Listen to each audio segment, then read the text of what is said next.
Good morning students, एक बार फिर से हाजिर हैं अपने इसी डिटर्मिनर के टॉपिक को लेकर। अभी अपन ने जो है डिटर्मिनर्स में पॉजिटिव डिटर्मिनर्स पढ़ लिए हैं, इसी प्रकार डेमोन्स्ट्रेटिव भी पढ़ लिए हैं और क्वांटिटी वाले चल रहे हैं, मात्रात्मक कुछ अपन ने पढ़ लिए हैं। लेकिन कुछ ऐसे भी हैं जो दोनों श्रेणियों में आएंगे, मात्रा भी बताते हैं और संख्या भी बताते हैं, तो उनके बारे में अपन यहाँ चर्चा करेंगे। इसके बाद न्यूमरल्स पे आएंगे। तो सबसे पहले मैंने कुछ लिख रखा है, देखिए इसको समझने की कोशिश करते हैं कि भाई सबसे पहले देखो, न्यूमरल्स और क्वांटिफायर्स या क्वांटिफायर्स दोनों ही भी कौन से ऐसे हैं जो क्वालिफाई कर सकते हैं। तो यहाँ तीन ऐसे हैं, सम है, एनी है और ऑल है। ये जो है दोनों जगह यूज हो सकते हैं, मात्रा भी बताते हैं और संख्या भी बताते हैं। देखिए कैसे, सबसे पहले देखो, आई नीड सम हलवा। अब हलवा क्या है, काउंटेबल या अनकाउंटेबल? क्या है, अनकाउंटेबल है, यानी कि मात्रा ही बताएगा कि भाई मुझे थोड़े हलवा, आई नीड सम हलवा, थोड़ा हलवा डालो, खाना खाते समय बोला। There was some sugar in the bowl. Sugar, शक्कर क्या है, काउंटेबल है या अनकाउंटेबल है? अनकाउंटेबल है। तो मात्रा बता रहा है कि भाई शुगर जो है वहाँ बाउल के अंदर प्याली में थोड़ी सी शुगर है, तो यहाँ भी मात्रा बताई जा रही है। There is some water in the jar. Jar के अंदर जो है थोड़ा सा पानी है, तो वाटर क्या मतलब हुआ, पानी। मात्रा है कितना, थोड़ा। तो जब ये सम का प्रयोग मात्रा के लिए होगा तो इसका मतलब होगा थोड़ा, ठीक है। उसी प्रकार से देखो आगे, some people want to meet you.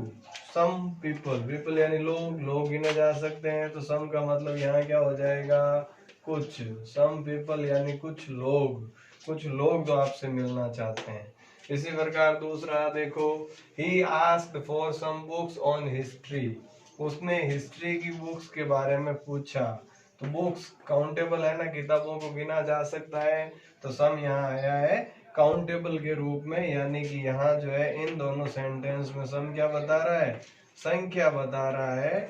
और संख्या के लिए इसका अर्थ होगा कुछ लोग और कुछ किताबें, ठीक है। समझ में आई बात? तो ये सम जो है, सम वाला कंसेप्ट क्लियर हो गया होगा कि भाई दोनों जगह अगर मात्रा के रूप में प्रयोग होगा तो इसका अर्थ होगा थोड़ा, और अगर संख्या के रूप में है तो उसका मतलब होगा कुछ।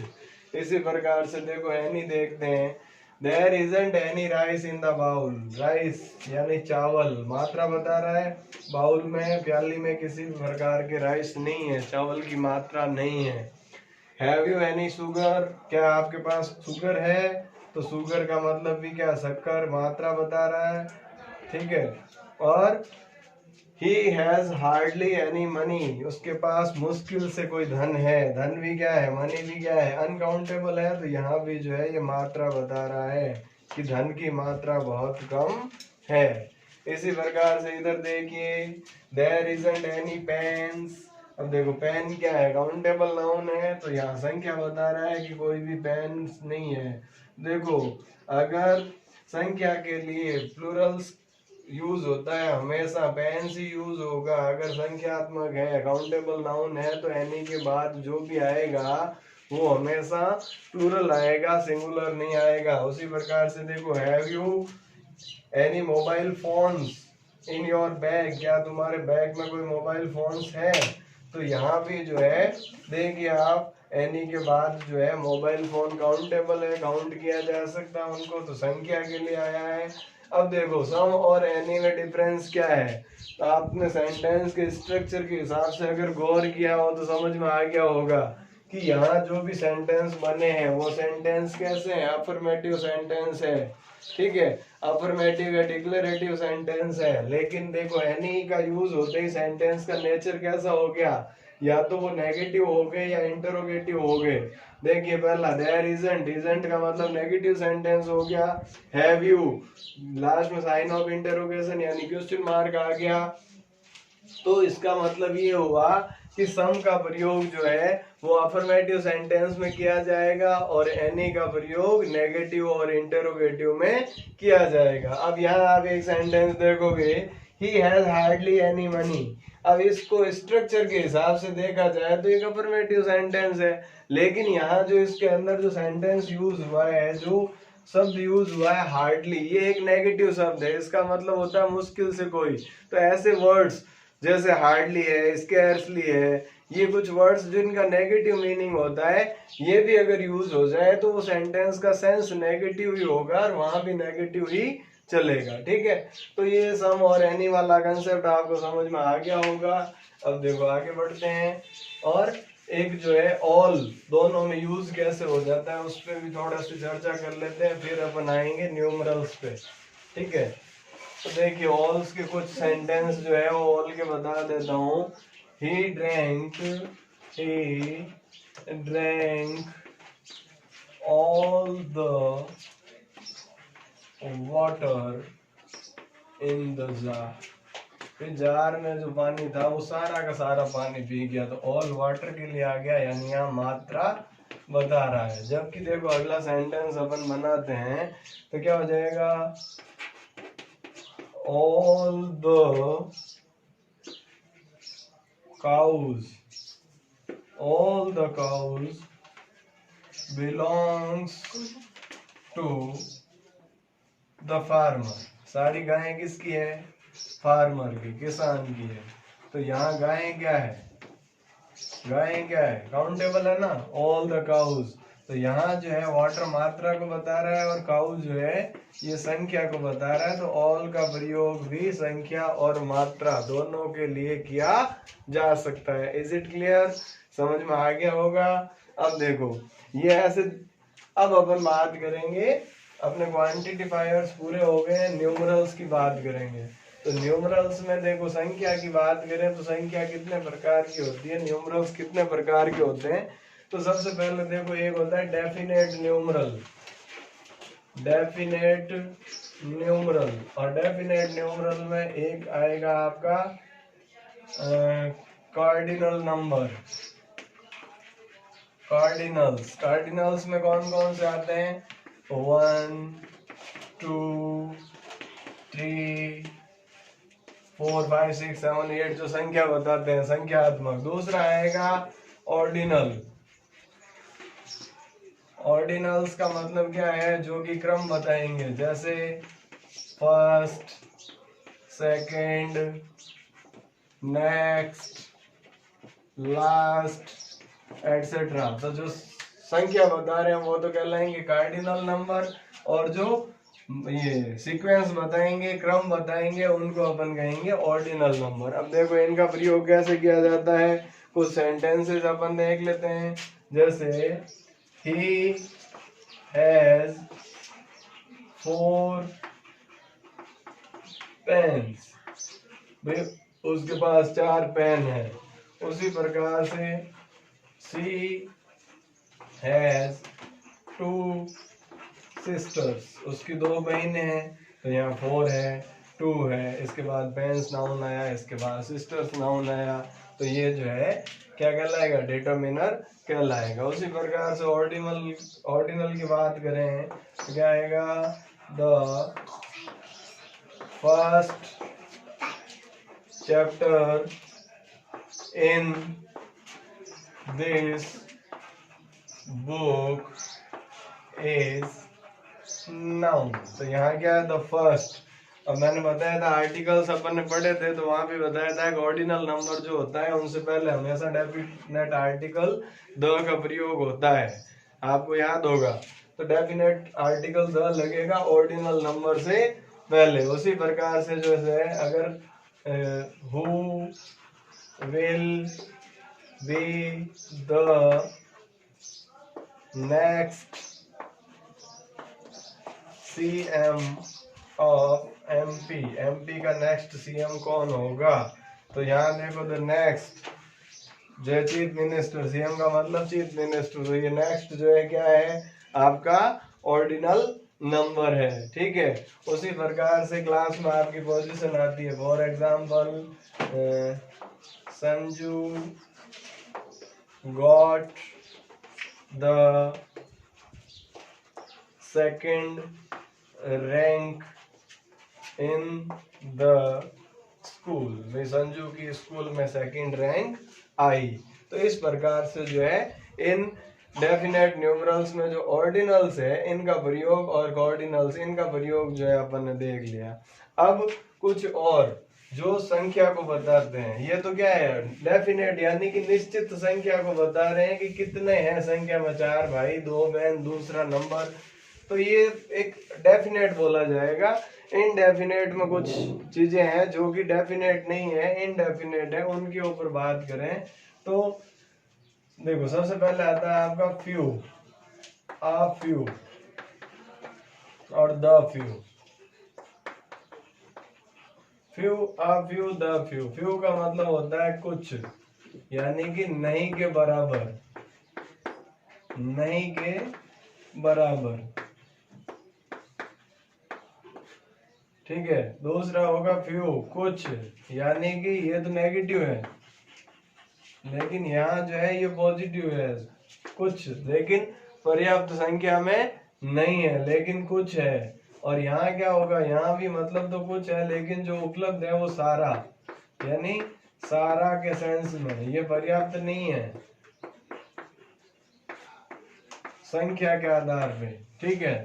फॉर एग्जाम्पल देखो, इनके एग्जाम्पल देखें तो few man are free from faults, यानी few mans are free from faults, यानी ऐसा कोई भी इंसान शायद ही होगा जिसमें कमियां ना हो। तो यहाँ क्या है, फ्यू का मतलब क्या होगा, मुस्त नहीं के बराबर, नगण्य, कोई हजारों लाखों में एक आध हो जाए अलग चीज है, बाकी नहीं के बराबर कि भाई ऐसा कोई भी आदमी शायद ही होगा जिसमें कोई कमियां ना हो। आई रीड फ्यू बुक्स, अब मैं अगर सेंटेंस बनाऊं, आई रीड फ्यू बुक्स, भी मैंने फ्यू बुक्स यानी किताब नहीं पढ़ी, कोई भी किताब नहीं पढ़ी है, इसका मतलब ये है। अगर यहाँ हो जाए I read a few books, तो इसका मतलब मैंने कुछ किताबें पढ़ी है, बहुत ज्यादा जितनी जरूरत थी उतनी तो नहीं पढ़ी लेकिन कुछ पढ़ी है। और नेक्स्ट का सेंटेंस क्या हो जाएगा, I have read the few books, I have read the few books I had, जो कि मेरे पास थी, भाई मेरे पास जितनी भी पुस्तकें थी वो मैंने सारी पढ़ ली। तो यहाँ देखो ये जो है फ्यू का मतलब कुछ, जैसे little, a little, the little मात्रा के लिए यूज हो रहा था, उसी प्रकार से जो है फ्यू, आ फ्यू और द फ्यू संख्या के लिए यूज होता है, ठीक है। अब अगर देखो इसी को एक दूसरे सेंटेंस, दूसरे एग्जाम्पल्स के थ्रू और समझने की कोशिश करते हैं कि भाई मैं कहूँ I have few friends as I am new in the city, भाई मैं शहर में नया हूँ तो मेरा कोई भी मित्र नहीं है। यहाँ few friends का मतलब क्या है, कोई भी मित्र नहीं है। लेकिन यहाँ कहूँ I have a few friends in the city, शहर में मेरे कुछ मित्र हैं, तो यहाँ इसका सेंस होगा कुछ संख्या से, भी थोड़े बहुत हैं गिने चुने, ठीक है। और अगर ये मैं यहाँ कहूँ कि the few friends I have are very reliable, भाई जितने भी थोड़े बहुत जो भी हैं मित्र, थोड़े हैं लेकिन थोड़े से जितने भी मित्र जो है मेरे, वो सारे के सारे क्या है, रिलायबल है, यानी जिन पर भरोसा किया जा सकता है, विश्वास पात्र हैं, ठीक है। तो ये फ्यू, आ फ्यू और द फ्यू का जो कंसेप्ट था वो आपको समझ में आ गया होगा, ठीक है। अब देखो आगे चलते हैं और इसी प्रकार से कुछ और इनडेफिनेट न्यूमरल्स की चर्चा करते हैं। तो दो शब्द अपने पास आते हैं, एक आता है अपना वेरियस और एक आता है सेवरल। वेरियस का मतलब भी क्या होता है, विभिन्न, और सेवरल का मतलब कई। अब इसका मतलब क्या होगा, विभिन्न और कई है तो कुछ ही ना, सेंस तो कुछ ही निकलेगा, लेकिन विभिन्न का मतलब यहाँ अलग अलग प्रकार की चीजों से होगा भाई। अलग अलग प्रकार की अगर चीजें हैं तो वहां वेरियस यूज करोगे, और अगर एक ही प्रकार की चीजें हैं तो वहां पर आप जो है सेवरल का प्रयोग कर सकते हो। ठीक है, जैसे I can see several Hindus in the temple. अब यहाँ क्या हो रहा है, क्योंकि टेम्पल के अंदर मंदिर में जो मैं देख रहा हूँ वो क्या है, कई हिंदुओं को, तो सारे के सारे कैसे हैं, एक जैसे हुए, हिंदू है सारे। तो यहाँ जो है ये हो गया कि टेम्पल के अंदर जो भी लोग हैं उनमें समानता क्या है, एक प्रकार क्या है कि वो सारे के सारे हिंदू है। ठीक है, लेकिन मैं कहूँ कि भाई there were various people in the park, भाई पार्क में कई लोग थे। अब वो सारे एक जैसे तो नहीं थे ना, सब में अलग अलग विभिन्नताएं थी, एक समान नहीं थे, तो उनके लिए प्रयोग हो गया वेरियस, और अगर एक जैसे थे उनके लिए प्रयोग होगा सेवरल। तो ये भी आपको समझ में आ गया होगा कि भाई सेवरल कहाँ यूज करना है और वेरियस कहाँ यूज करना है। अब कुछ और जो न्यूमरल्स बचे हुए हैं उनकी अपन चर्चा करते हैं कि भाई कुछ न्यूमरल्स जो है, जैसे कि मैनी और मैनी ए, मैनी और मैनी ए, मैनी का मतलब भी है कई और मैनी ए का मतलब भी है कई, लेकिन दोनों में अंतर क्या है कि यहाँ जो है ये मैनी जो है, मैनी के बाद हमेशा प्लूरल आएगी। ठीक है, और भी नाउन जो है, और मैनी ए के बाद में सिंगुलर आएगा। ठीक है, ये ध्यान रखना, मैनी के बाद प्लूरल और मैनी ए के बाद singular. For example many persons are still illiterate, भाई आज भी कई सारे लोग अनपढ़ हैं। अगर मैं इसी को कहूं तो many a person is still illiterate. समझ में आई बात? देखो ध्यान से, इलिटरेट, यहाँ देखो मैनी ए पर्सन्स, पर्सन्स था तो आर लगा, यहाँ देखो पीछे से एस हट के पर्सन हो गया तो इज हो गया। तो समझ में आई बात? अगर मैनी है तो मैनी के बाद प्लूरल नाउन आएगा, और मैनी ए है तो उसके बाद हमेशा सिंगुलर नाउन आएगा। उसी प्रकार से अगर मैं और एग्जांपल देखो, मैनी शॉप्स वर क्लोज्ड, काफी सारी दुकानें बंद थी, तो यहाँ क्या कर सकता हूं मैं, many a shop was closed. आई बात समझ में? तो यहाँ पर जो है मैनी और मैनी ए में डिफरेंस क्या है कि मैनी के बाद प्लूरल नाउन आएगी, मैनी ए के बाद सिंगुलर नाउन आएगी। ठीक है, तो ये अपना जो है आज जो था टॉपिक अपना, ये न्यूमरल से रिलेटेड जो है डेफिनेट डिटरमिनर का जो न्यूमरल्स है और न्यूमरल्स में इनडेफिनेट न्यूमरल्स है, इनका टॉपिक अपना पूरा हुआ। अब जो है एक ईच और एवरी का कंसेप्ट बचा है, वो भी ले लेते हैं कि भाई ईच का प्रयोग कहाँ होगा, एवरी का प्रयोग कहाँ होगा एज ए डिटरमिनर। तो देखो ईच का प्रयोग होगा प्रत्येक के सेंस में, और एवरी का मतलब भी होगा प्रत्येक के लिए। फिर दोनों में अंतर क्या है, तो एवरी जो है दो या दो से अधिक के लिए होगा, दो या दो से अधिक, दो या दो से अधिक के लिए तो ईच का प्रयोग होगा, और एवरी का प्रयोग दो से अधिक के लिए होगा। ठीक है, अब ये तो सेम ही बात होगी सर, दो या दो से अधिक हो तो दो से अधिक ही तो है, तो फिर डिफरेंस क्या बचा, तो डिफरेंस देखो, ईच का प्रयोग जो है 2 के लिए है तब तो पक्का ही होगा, लेकिन 2 से ज्यादा, लेकिन क्या हो, निश्चित हो, उनकी संख्या का पता हो कि वे कितने हैं, तब अपन डेफिनेट का प्रयोग करेंगे। अदरवाइज अगर संख्या का पता नहीं है तो अपन एवरी का प्रयोग करेंगे, वहां ईच का प्रयोग नहीं होगा। ये डिफरेंस है, इस डिफरेंस को थोड़ा सा ध्यान में रखें कि भी बेसिक सा डिफरेंस क्या है अपना। ये डिफरेंस यही है कि इसमें जो है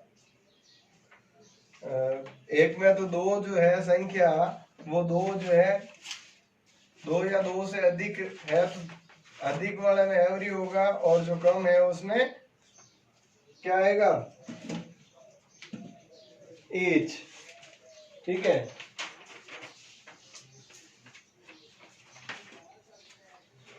देखिए फॉर एग्जाम्पल,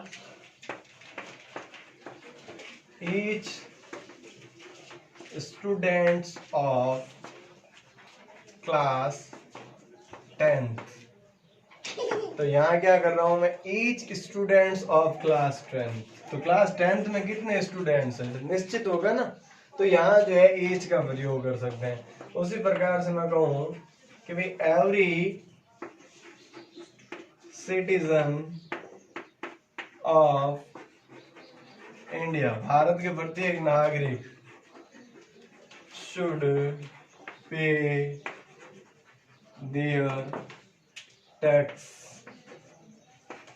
ठीक है, इन टाइम। तो यहाँ जो है एवरी सिटीजन, प्रत्येक नागरिक की बात हो रही है, अब कितने नागरिक है वहां संख्या निश्चित नहीं है। ठीक है, अगर मैं कहूं कि सी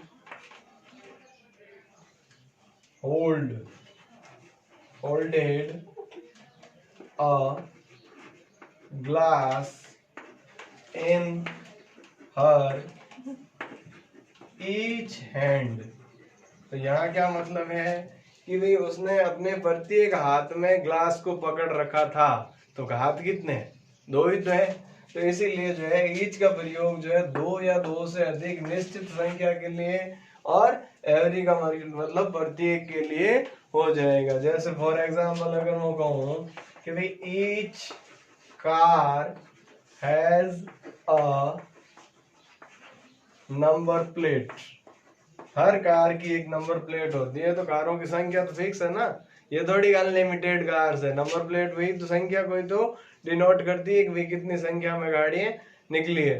तो यहाँ पर जो है ईच का प्रयोग 2 या 2 से अधिक जिनकी संख्या निश्चित हो, और एवरी का मतलब यहाँ जो है वो 2 से अधिक के लिए संख्या अनिश्चित और प्रत्येक की बात करें तो वहां एवरी का प्रयोग होगा। ठीक है, तो उम्मीद करता हूँ जो डिटरमिनर का अपना टॉपिक था वो आपको समझ में आया होगा। बार बार इसको 1 बार 2 बार 3 बार जितनी बार हो सके रिवाइज करें, बार बार पढ़ें, और इसको जो है जो भी मैंने एग्जाम्पल्स करवाए हैं इन एग्जाम्पल्स को आप अपनी नोटबुक में लिखें और इनको याद करें। और अगर आपके कोई भी सुझाव है तो वो आप कमेंट्स में दे सकते हैं। धन्यवाद। जय हिंद, जय भारत।